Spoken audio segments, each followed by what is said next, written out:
రాజకీయ నాయకుల సుపుత్రుడు ఎంతలా అవినీతికి పాల్పడతారో అందరికీ తెలిసిందే.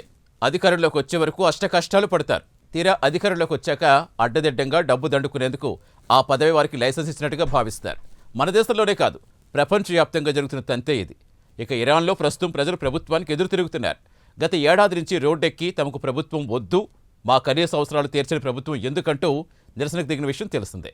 అదే Iran supreme leader అయాతుల్లా Ali Khamenei కుమారుడు మాత్రం యూరోప్లో అతిపెద్ద వ్యాపార సామ్రాజ్యం నిర్మించాడు. ఆస్తులు కూడా పెట్టాడు. పెద్ద హోటల్స్ యజమాని. బ్రిటన్లో 100 మిలియన్ పౌండ్ల ఆస్తులు సంపాదించాడు. మరి ఇవన్నీ ఎలా సాధ్యమో ఊహించడం ఏమంత కష్టం కాదు కదా. ప్రస్తుతం గ్లోబల్ మీడియాలో హాట్ టాపిక్ అయ్యాడు ఖమేనీ. రెండో కుమారుడు 56 ఏళ్ల ముజ్తబా ఖమేనీ. వివరాలేంటో చూద్దాం.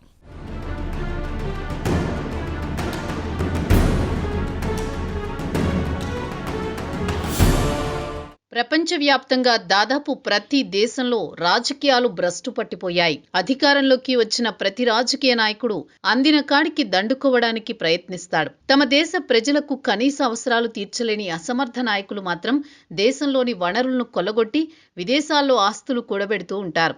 ఇది సాధారణంగా ప్రపంచవ్యాప్తంగా జరుగుతున్న తంతే. మరి ఇరాన్ విషయానికి వస్తే అక్కడ అత్యంత కఠినమైన ఇస్లామిక్ రూల్ను అమలు చేస్తోంది. అయతుల్లా అలీ ఖమేనీ ఇరాన్ను తన ఉక్కు పిడికిలతో పాలిస్తున్నాడు. ప్రజా ఉద్యమాలను ఉక్కుపాదంతో అణిచివేస్తున్నాడు. ఇప్పటి వరకు జరిగిన అన్ని ఉద్యమాలను కఠినంగా అణిచివేశాడు. మరి ఇరాన్ ప్రజలు ఎందుకు రోడ్డెక్కాల్సి వచ్చిందో అందరికీ తెలిసిందే. ఇరాన్పై యావత్ ప్రపంచం ఆంక్షలు విధించడంతో ఆ దేశంతో వాణిజ్యపరమైన లావాదేవీలు నిలిచిపోయాయి. ప్రజలకు కనీస అవసరాలు తీర్చడంలో ప్రభుత్వం ఘోరంగా విఫలమైంది. $1 14 లక్షల రియాల్కు చేరుకుందంటే ఇక ఆ కరెన్సీ చిత్తు కాగితంతో సమానం.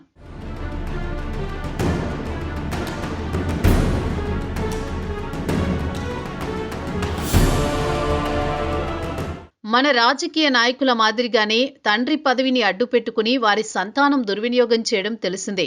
అదే ఇరాన్ సుప్రీం లీడర్ ఖమేనీ రెండవ కుమారుడు మోజ్తబా ఖమేనీ విషయంలో జరిగింది. మోజ్తబా ఖమేనీ వారసుడు అవుతాడన్న టాక్ ఇరాన్లో బలంగా వినిపిస్తోంది. తండ్రికి సంబంధించిన రాజకీయ కార్యకలాపాలను ఆయనే చక్కదిద్దుతున్నాడు. అయితే బ్లూంబర్గ్ వార్తా సంస్థ గత ఏడాది నుంచి ఆయన వ్యాపార కార్యకలాపాలపై నిఘా వేసింది. ఆయన ఆస్తులు ఎక్కడెక్కడ ఉన్నాయో ఆరా తీసింది. ఏడాది పాటు పరిశోధనలు చేసి వివరాలు వెల్లడించింది. ఇక్కడ ఆశ్చర్యం కలిగించే అంశమేంటంటే 2019లోనే అమెరికా ఇరాన్పై ఆర్థికపరమైన ఆంక్షలు విధించింది. అయినా ఆయన మాత్రం విదేశాల్లో మిలియన్ల కొద్ది డాలర్లు ఆస్తులు సంపాదించుకున్నారు. ఆయన ఆస్తుల విషయానికొస్తే దుబాయ్లో విల్లాలు, యూరోప్లో విలాసవంతమైన హోటల్స్, లండన్లో బిలియనీర్స్ ఉండే ఏరియాలో ఆయనకు విలాసవంతమైన ఇళ్లు ఉన్నాయి. యూరోప్లో luxury hotels, Middle East real estate వ్యాపారాలతో మోజ్తబా ఖమేనీకి సంబంధాలున్నాయని బ్లూంబర్గ్ ఇన్వెస్టిగేషన్లో తేలింది.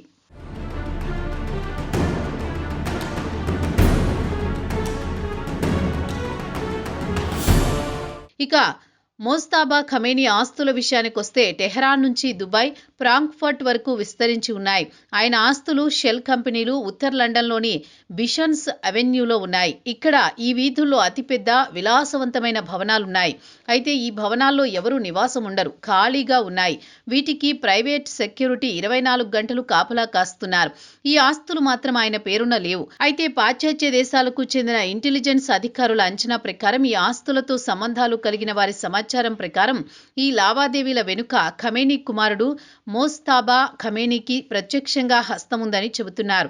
దశాబ్దం క్రితం ఈ ఆస్తులను కొనుగోలు చేశాడని బ్లూంబర్గ్ నివేదికలో వెల్లడించింది. ఖమేనీ రెండవ కుమారుడు 56 ఏళ్ల మోజ్తబా ఖమేనీ వారసుడిగా బాధ్యతలు స్వీకరించే అవకాశాలున్నాయి. ఒకవేళ 86 ఏళ్ల ఖమేనీ కన్నుమూస్తే ఆయన స్థానంలో ఇరాన్ సుప్రీం లీడర్గా మోజ్తబా ఖమేనీ బాధ్యతలు స్వీకరిస్తారు. ఇక బ్రిటన్లో ఆయన ఆస్తులు సుమారు 100 మిలియన్ పౌండ్లుగా చెబుతున్నారు. అలాగే దుబాయ్లో విల్లా, యూరోప్లోని పలు నగరాల్లో లగ్జరీ హోటల్స్ ఉన్నాయి.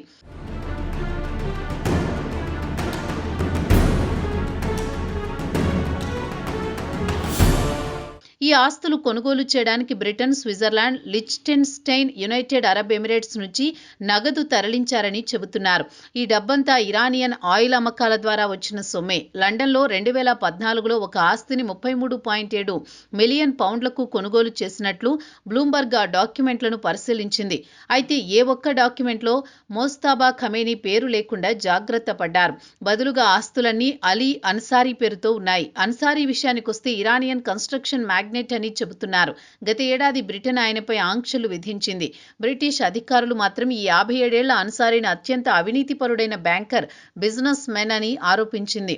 Iran Islamic revolutionary guard corps లేదా IRGCకి ఆయన ఆర్థికంగా సాయం చేస్తున్నాడని ఆరోపించింది. ఆయన ఆర్థికపరమైన కార్యకలాపాలపై బ్రిటన్ ఆంక్షలు విధించింది. అయితే యూరోపియన్ యూనియన్ కానీ, అమెరికా కానీ ఆయన కార్యకలాపాలపై ఆంక్షలు విధించలేదు.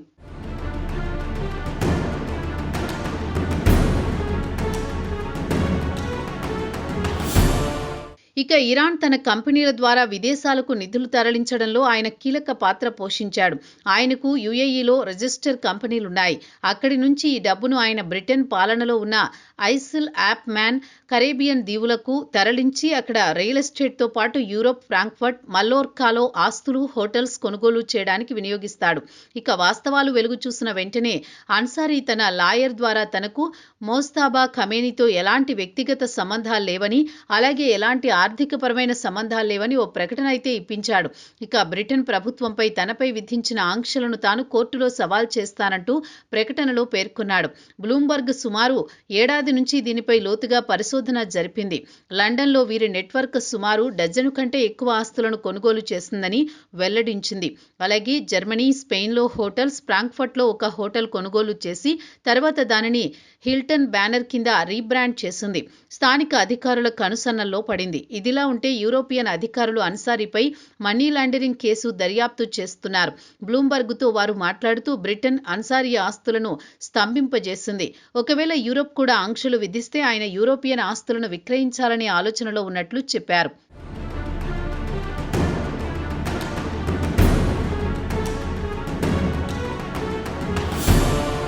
వాస్తవాలు ఇలా ఉంటే ఇరాన్ ప్రభుత్వ మీడియాలో ఇరాన్ సుప్రీం లీడర్, ఆయన కుటుంబ సభ్యులు నిరాడంబర జీవితం గడుపుతున్నారని ప్రశంసలు గుప్పిస్తూ ఉంటుంది. 1979లో ఇరాన్ షాకు వ్యతిరేకంగా ఉద్యమం చేపట్టి రాచరికాన్ని కూకటి వేళ్లతో పెకలించి వేసింది ఖమేనీ కుటుంబం. ఇస్లాం కోసం, పేదల కోసం వారి కుటుంబం ఎన్నో త్యాగాలు చేసిందని వారి నుంచి గొప్పలు చెబుతోంది. అత్యంత సాదాసీదాగా నిరాడంబర జీవితం గడుపుతున్నారని పెద్ద ఎత్తున ప్రచారం చేస్తూ ఉంటారు. అయితే విదేశాల్లో ఉన్న ఆస్తులతో వారు ఇక్కడ విలాసవంతమైన జీవితం గడుపుతున్నట్లు ఇక్కడ సాక్ష్యాలు లభించకుండా జాగ్రత్త పడుతున్నారు. ఆయన చిన్న కుమారుడు ఖమేనీ మాత్రం విదేశాల్లో మిలియన్ల కొద్దీ పౌండ్ల ఆస్తులను కూడబెట్టుకున్నాడు. కుటుంబ ఆస్తులు బహిర్గతం కాకుండా అత్యంత జాగ్రత్తలు తీసుకుంటున్నారు. కాబోయే ఇరాన్ సుప్రీం లీడర్ మోజ్తబా అని ఇరాన్లో పెద్ద ఎత్తున ప్రచారాలు కూడా జరుగుతున్నాయి.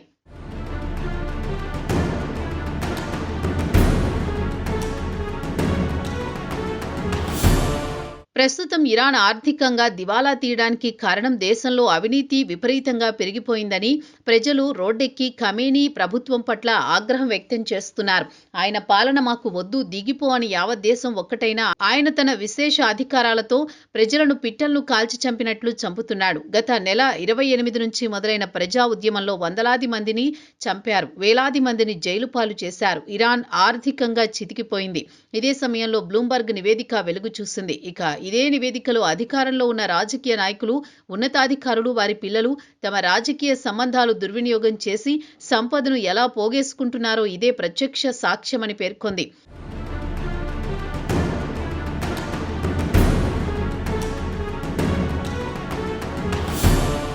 దేశంలో కోట్లాది మంది ప్రజలు ఆకలితో అలమటిస్తుంటే పూట గడవక రోడ్డెక్కితే వారిని అత్యంత దారుణంగా చంపడం ఖమేనీలకే చెల్లింది. మరి ఖమేనీలు దేశ ప్రజలకు చేస్తున్న సేవలేంటో దీన్ని బట్టి తేలిగ్గానే అర్థం చేసుకోవచ్చు.